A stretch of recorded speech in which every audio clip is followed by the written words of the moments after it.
Сәлеметсіздер ме, қалдарыңыз қалай? Бүгінгі әңгімемізді тыңдап, көптеген қыздарға ой салар деген ойдамыз. Өздеріңіздің ақыл кеңестеріңізді айта кетіңіздер. Біз Ерлан екеуміз жүргенімізге 3 ай уақыт өтті. Онымен Сымбаттың туған күнінде таныстым. Бойы ұзын, қара торы келген сымбатты жігіт еді. Маған қарап қояды. Туған күннен соң шығарып салам деген ой болған, бірақ ағам алып кетті. Ертесіне универде аудитория бәріміз шулап кешегі туған күнді айтып отырмыз. Бірде бейтаныс нөмерден SMS келді. Сұлу қыз ұйқысынан тұрды ма деген. Нөмерімді қайдан алғаны белгісіз, іштей ұнату болды. Солай Ерланмен күнде кездесе бастадық. Зерде ұнатпайды, іштей күдіктене бастады. Зерде менің жан құрбым. Бір жатақханада бір бөлмеде тұрамыз. Бүгін кешке Ерланмен кездесем деп едім деп үндемеді. Зерде сабақ жасап отыр. Ерланмен кездесі қымбат ресторандарға барып, күнде гүлдер, тәттілер бере бастады. Махаббатына мас болдым. 24 қыркүйек сөз салды.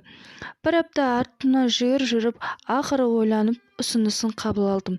Ата-анасымен таныстырам деп қаланың шетіне келдік. Үйге келдік. Әке-шешесімен таныстым. Енді кете берейін, кеш батты ғой десе, Ерлан қасымда біраз бола тұр деді. Менің иығыма басын қойды да екеуміз диванда ұйықтап кеттік. Ертесіне универге дейін шығарып салды. Машинасынан түсе бергенде Зерде күтіп алды. Зерде жоқ. Түнімен қайда болдың? Бірге ұйықтадыңдар ма?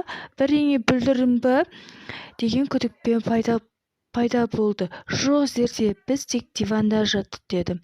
Содан не керек, жүргенімізге 2 ай болды. Тағы да үйіне шақырды. Бұл жолы екеуміз. Басқа ешкім жоқ.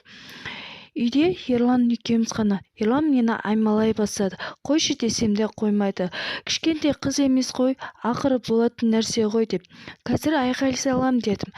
Бәрібір сені ешкім естімейді дедім. Ерланды итеріп жіберді, өзім есікке қарай жүгірдім.